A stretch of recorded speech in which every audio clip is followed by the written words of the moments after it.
Today I fucked up by triggering my new BF's ed. Edit. Ed in this post equals eating disorder. I should have realized before I posted, but I can't change the title, sorry y'all. Not today, but even after years the "oh god, I fucked up" feeling is still sharp. I was out bar crawling with a new BF, both in our mid-20s, and during the day I'd made a couple comments on his weight. Yes, I know, I'm an asshole. We both got those new relationship pounds from eating out more, and I genuinely thought if I'd subtly hinted about it, he'd get the memo without having his feelings hurt and we'd be able to cut back together. Yes, I know, I'm an asshole and a massive idiot. For the record, I never thought he was less attractive for any weight gain or loss, ever. I was worried we were both letting ourselves go too much. Well, during the night, we got some pizza. He drunkenly insisted because he loves pizza. It was honestly so cute and one of my fondest memories. And I made a comment about how many calories we ate and how we probably shouldn't eat anymore.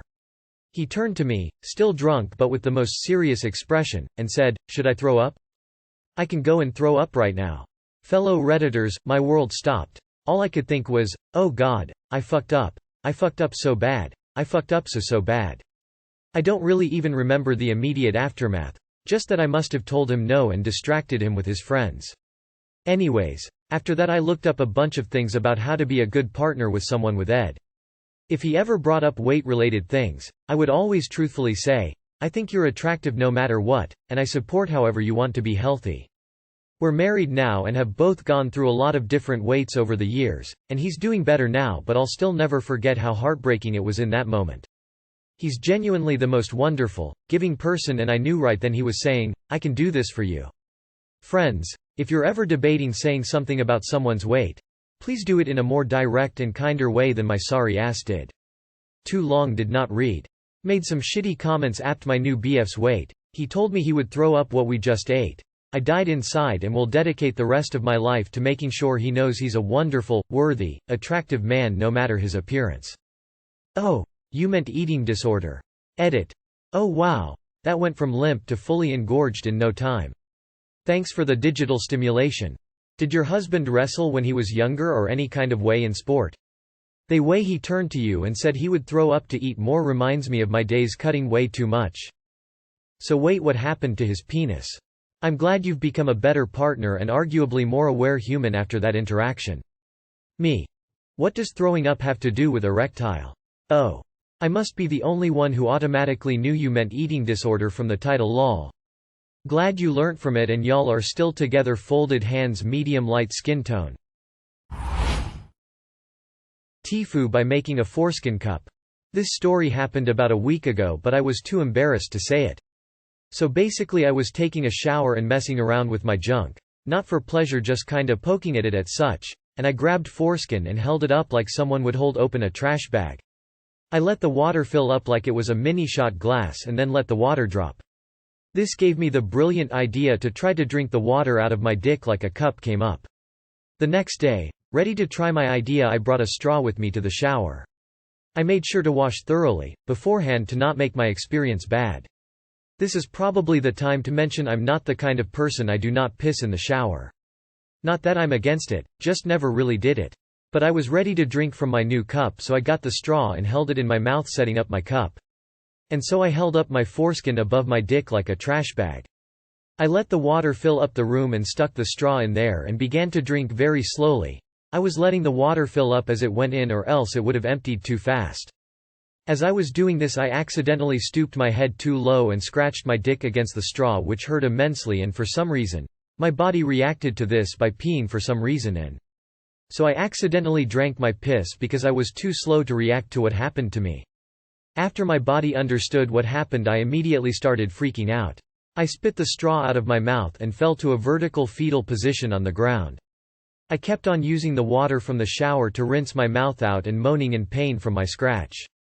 TLDR, tried to make a cup from my foreskin and ended up scratching my dick as well as drinking my own piss. I'm not the type of weirdo to pee in the shower.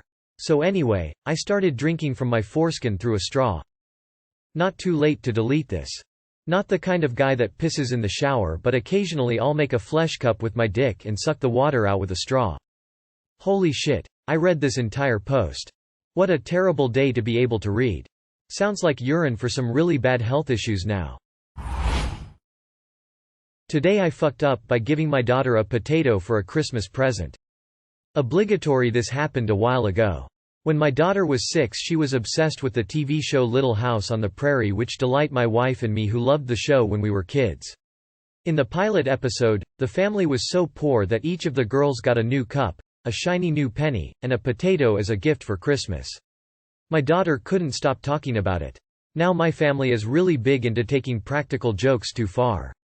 There was the feral daughter kept in a cage prank of 2010 and the bloody leprechaun joke of 2013, but this one really backfired on us.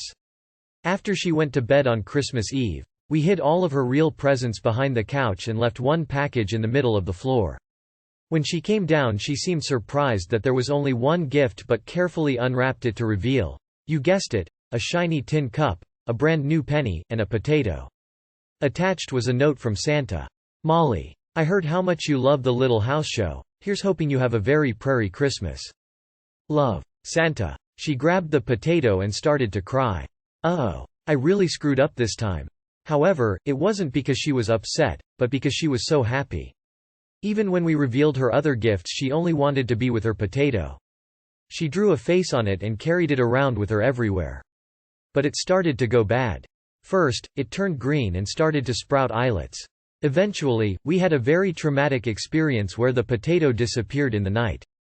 She's 17 now and still talks wistfully about the potato every Christmas. Too long did not read.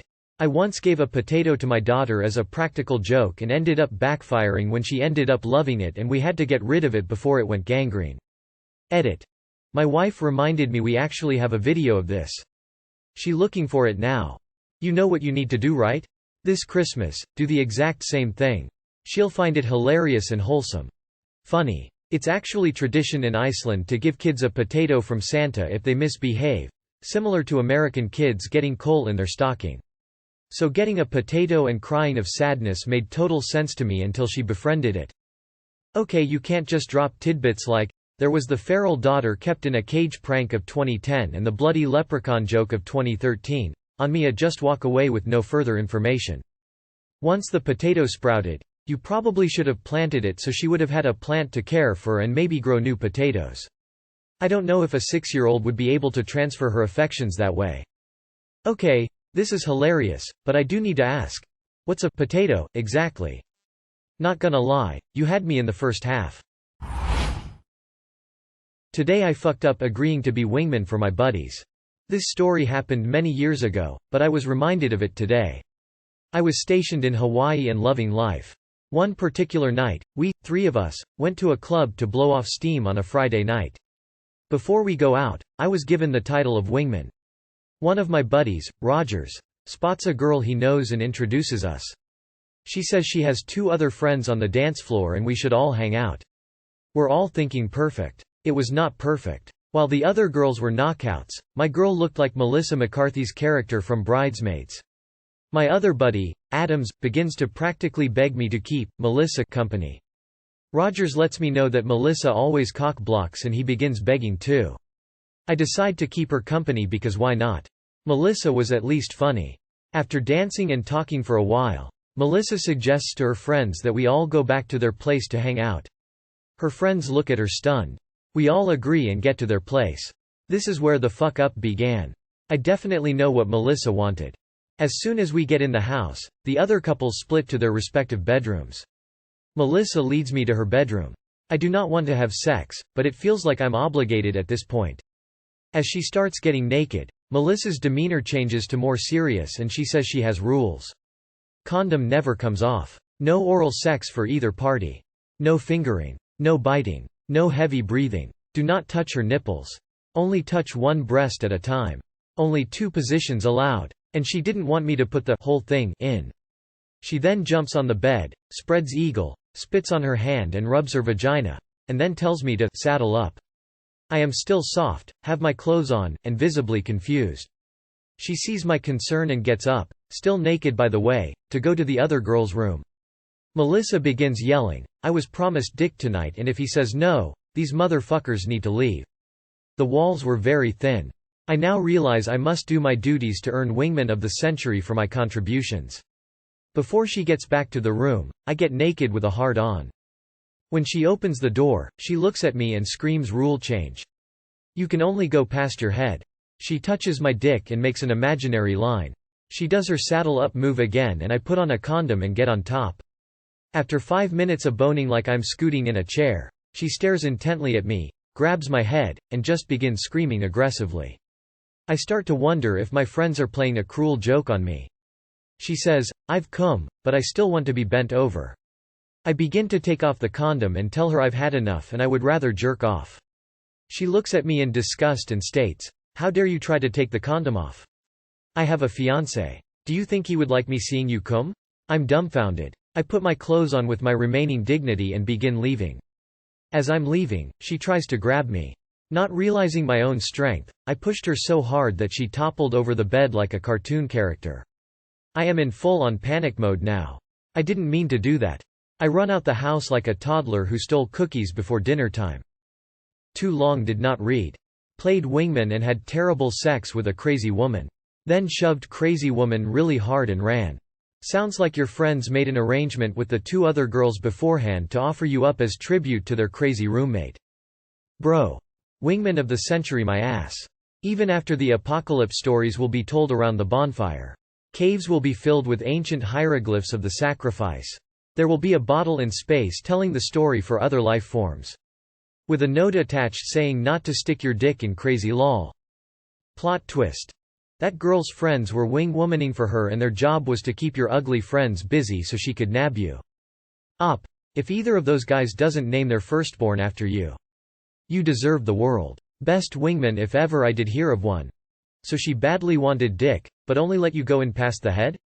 So she didn't really get dick but just D.